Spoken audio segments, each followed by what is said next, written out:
अपने हाथों को उठाओ। Thank you Jesus. खुदावंद तेरी बाइबल स्पेशल टीचिंग प्रोग्राम में खुदावंद जितने लोग आज ऑनलाइन हैं और जितने इसे देखें, तेरे नाम में बरकतों को, तेरे नाम में आशीषों को, तेरे वचन की गहराई के संग जो आशीषें जुड़ी हैं खुदावंद, ये उनको हासिल करें। तेरे जीवित नाम में अंधकार की शक्तियां इनकी जिंदगी को छोड़ के जाती रहे खुदा बाप। तेरा पाक रू इन्हें छुए, तेरी बेदारी का आत्मा इन्हें छुए खुदावन। आज अजीब और अचंभी रीति के साथ उनकी आत्मिक जिंदगियों को छू खुदावन। अपनी भूख और प्यास को इनकी जिंदगी में पैदा कर। आज तेरे वचन को ये सुने और सेम न रहें। प्रभु यीशु मसीह के पवित्र और सामर्थी नाम में हम मांगते हैं, आमीन आमीन।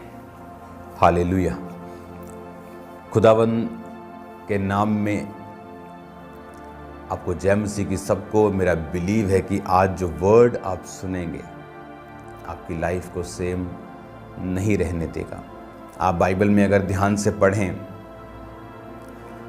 तो क्यों जो आरंभिक शुरू की कलीसिया थी, आप देखते हैं प्रेरितों का काम पढ़ते हैं जब पुस्तक को एक्ट्स, पंजाबी च रसूला दे करतब, हिंदी में प्रेरितों के काम, आप क्या देखते हैं कि प्रेरितों के काम एक बाइबल की इकलौती पुस्तक है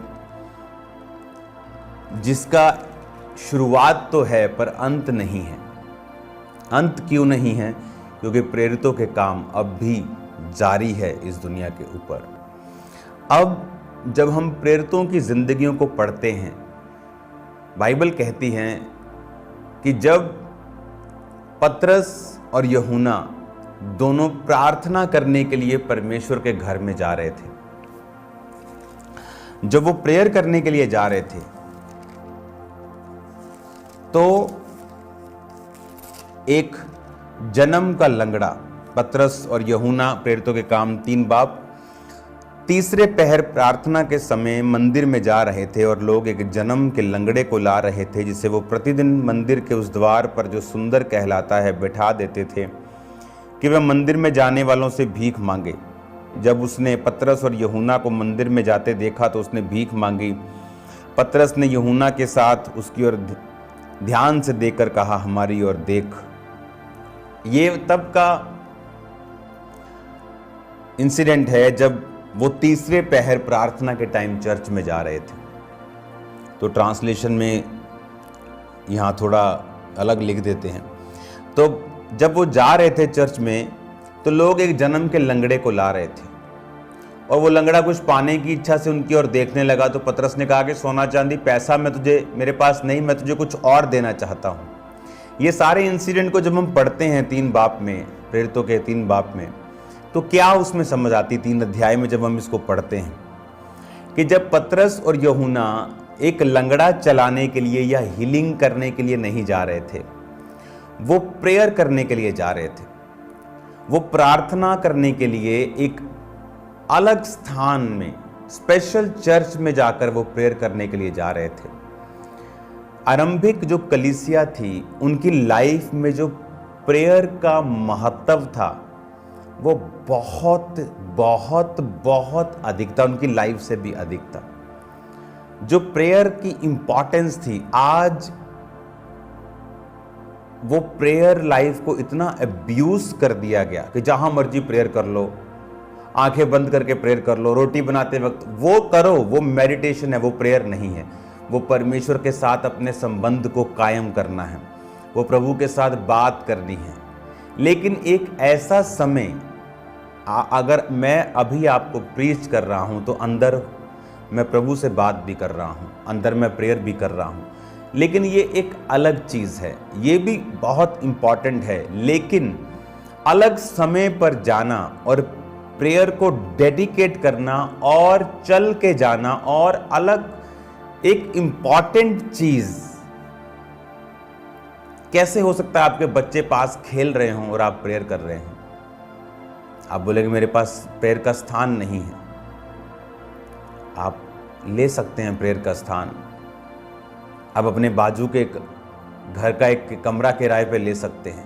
लेकिन बात यह है कि हमारे अंदर वो डेडिकेशन और वो समझ, प्रेयर लाइफ की इम्पॉर्टेंस वो नहीं है। हम वेकेशंस पे जा सकते हैं, लेकिन प्रेयर करने के लिए हम कभी भी अपने घर से नहीं निकलते। 2 दिन पहाड़ घूमने के लिए जा सकते हैं, लेकिन 2 दिन प्रेयर करने के लिए पहाड़ पे नहीं जा सकते। इसीलिए जो रिजल्ट प्रेरितों के कामों में, प्रेरितों और आरंभिक कलीसिया की जिंदगी में आसानी से दिखता था, आज कलीसिया स्ट्रगल कर रही है उस रिजल्ट को देखने के लिए। क्यों पास्टर्स संघर्ष करते हैं अपनी सेवकाई में? मसीह की कमी के कारण। अगर आज उनकी जिंदगियों से प्रभु बड़े काम करे तो लोगों की कोई कमी नहीं, एक्स्ट्रा होंगे आपके पास। आप सोचते रहेंगे हर वक्त कहां बिठाऊं, इस संडे कहां बिठाने। लेकिन जब मसीह की कमी होगी, जब प्रेयर्स की कमी होगी, तो कोई आपको संघर्ष करने से नहीं रोक सकता। हमें यह देखना है कि Jesus as a follower of Jesus, एक क्राइस्ट का फॉलोअर होने के नाते मेरी जिंदगी क्राइस्ट के जैसी हो, और उसके चेले जो उसके साथ 3.5 साल रहे, जिन्होंने परमेश्वर के खाने पीने, सोने, उठने, बैठने, बारीकी से उसे देखा, और फिर वही लाइफस्टाइल चेलों ने फॉलो किया और वही रिजल्ट उनकी लाइफ में आए। और ये इसलिए बाइबल में लिखा गया है ताकि एग्जैक्टली हम उन्हें फॉलो कर सकें और वही रिजल्ट ले सकें। बाइबल कहती है कि वो तीसरे पहर प्रार्थना के लिए जा रहे थे। वो तीसरे पहर कोई हीलिंग सभा लेने के लिए नहीं जा रहे थे।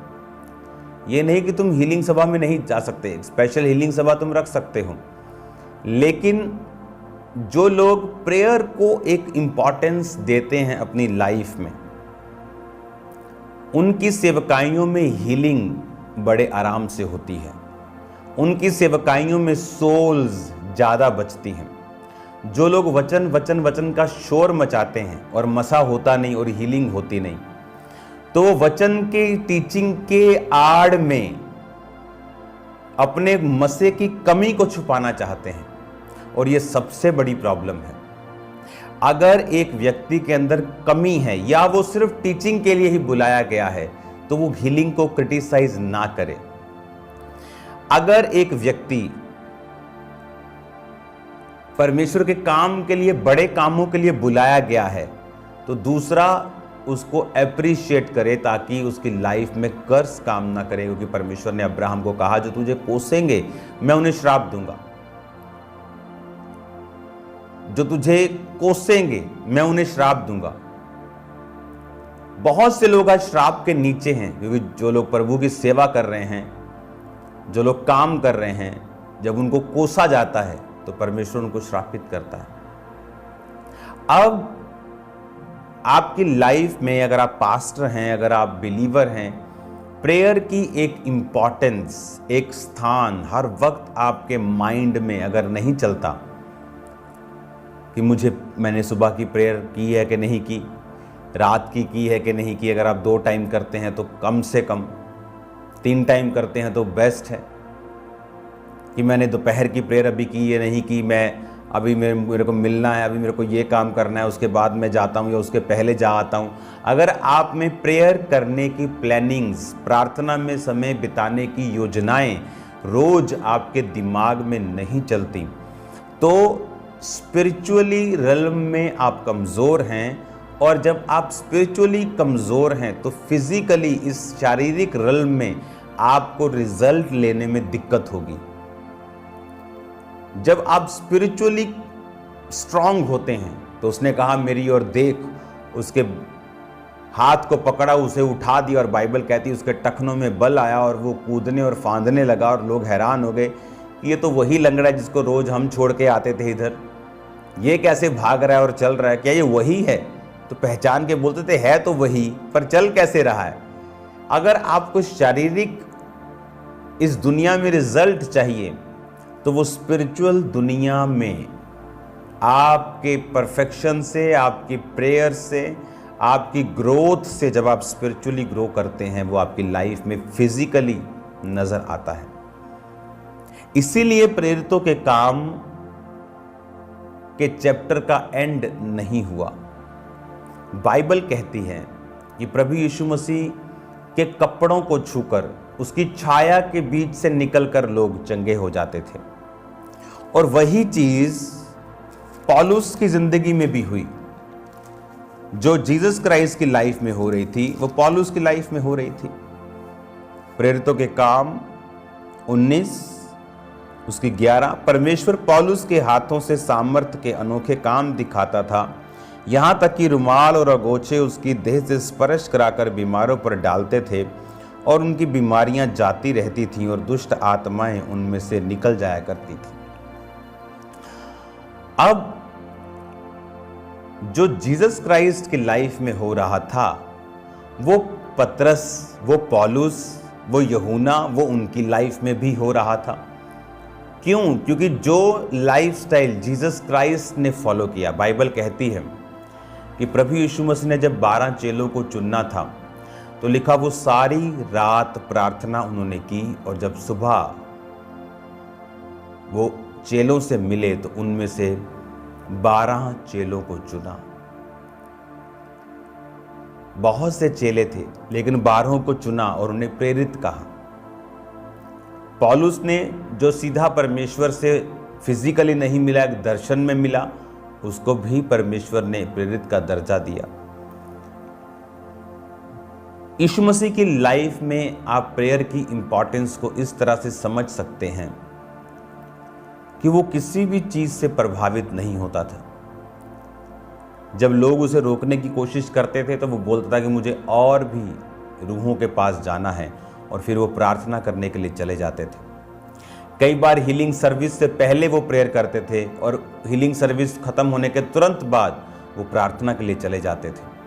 कई बार वो अपने चेलों को भी भेज देते थे और अकेले प्रार्थना करने के लिए पहाड़ पर जाकर वो परमेश्वर के साथ समय को बिताते थे।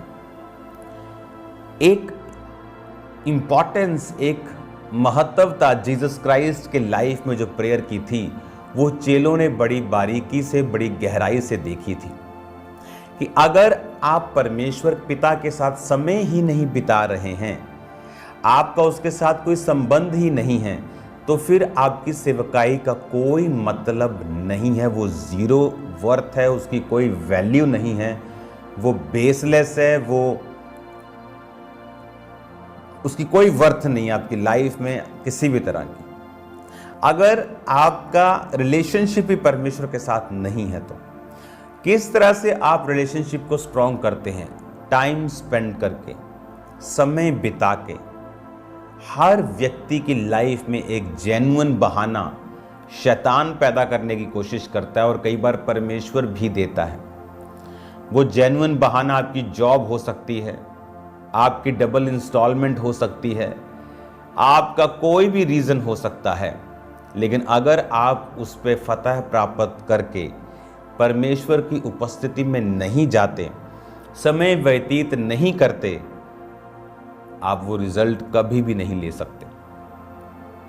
आपकी लाइफ में बरकतें जुड़ी हैं परमेश्वर की प्रेजेंस में जब आप समयों को बिताते हैं। हालेलुया। अब आप किसको प्रसन्न करना चाहते हैं? क्या आप इंसान को खुश करना चाहते हैं? क्या आप परमेश्वर को खुश करना चाहते हैं? क्या आप होली स्पिरिट को फॉलो करना चाहते हैं, या आप एक इंसान के कहे पर चलना चाहते हैं? बाइबल कहती है जब जीसस क्राइस्ट निकल रहे थे, जा रहे थे, तो यूहन्ना ने अपने चेलों को कहा, ये देखो जगत का मेमना, यानी ये रहा यीशु मसीह। तो बाइबल कहती है उसके चेले उसे छोड़कर जीसस क्राइस्ट के पीछे हो गए। आज बहुत से लोग, एक ऐसे लोग जो 10 साल से मसीह में हैं, आप उनसे पूछते हैं आपका परिवार कहाँ है, वो मसीह में नहीं है। क्यों? 10 साल हो गए आपको, 15 साल हो गए, 20 साल हो गए आपको। आप कौन सी संगति में जाते हैं? ओ, हम जीवित चर्च में जाना तो चाहते हैं, लेकिन वो शुरू से हम वहाँ जाते थे तो पास्टर नाराज़ होते हैं, तो वो फिर हम वहीं चले जाते हैं और ऑनलाइन देख लेते हैं। अगर हम इंसान को खुश करेंगे तो उसकी वजह से हमारे परिवार की साल्वेशन रुकती है, क्योंकि परमेश्वर का आपको जीवित चर्च भेजने का मकसद सिर्फ वहाँ की गैदरिंग बढ़ाना नहीं है। वो आपको अंडर ग्रेस, आपको इवेंजलिस्ट टीम में, आपको सेवकाई में, आपको फायर के नीचे, एक मिशन के नीचे फिर वो रखता है। और उस वजह से आपके घराने, आपके दूसरे काम जो होते हैं, जो रुके होते हैं, वो होते हैं। लेकिन जब हम लोगों को खुश करने के चक्कर में परमेश्वर की आवाज़ को, होली स्पिरिट की गाइडेंस को, पवित्र आत्मा की मर्जी को साइड पे कर देते हैं कि लोग नाराज ना हों, और हम बरकत नहीं पाते। प्रेरितों के काम में हम क्या देखते हैं कि उनका मकसद लोगों को खुश करना नहीं था, उनका मकसद सेवकाई करना। बाइबल कहती है, बहुत से लोगों ने आके प्रेरितों को कहा कि आपकी सेवकाई में हमारे विधवाओं का ध्यान नहीं रखा जाता, और वो कुड़कुड़ाए। उन्होंने कहा ये पॉसिबल नहीं कि हम आपकी विधवाओं का ध्यान रख सकें, क्योंकि हम वचन और प्रेयर की सेवकाई करते हैं और यही करते रहेंगे। लेकिन इसका मतलब ये नहीं कि उनका ध्यान नहीं रखा जाएगा। हम 7 ऐसे पुरुषों को चुन लेते हैं जो पवित्र आत्मा से भरपूर हों, और वो ये काम को करेंगे। हालेलुया। उन्होंने लोगों को खुश करने के लिए खुद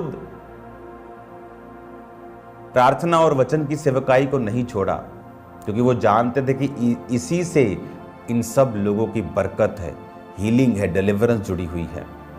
जब आप लोगों को प्रसन्न करना छोड़ देंगे और पवित्र आत्मा को फॉलो करना स्टार्ट कर देंगे, आपका मिरेकल स्टार्ट हो जाएगा।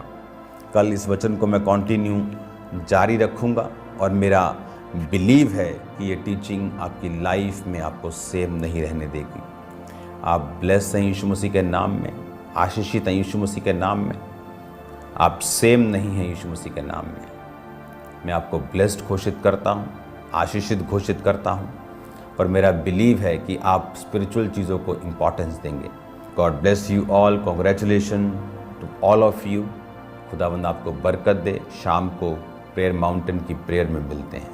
God bless you all. हमारा ये विश्वास है कि आज इस टीचिंग को सुनने के दौरान परमेश्वर का आत्मा आपको छू चुका है और आपकी जिंदगी में गवाही पैदा हो चुकी है, एक बड़ा बदलाव एंटर हो चुका है। तो आप अपनी टेस्टमनी को, अपनी गवाही को भेजने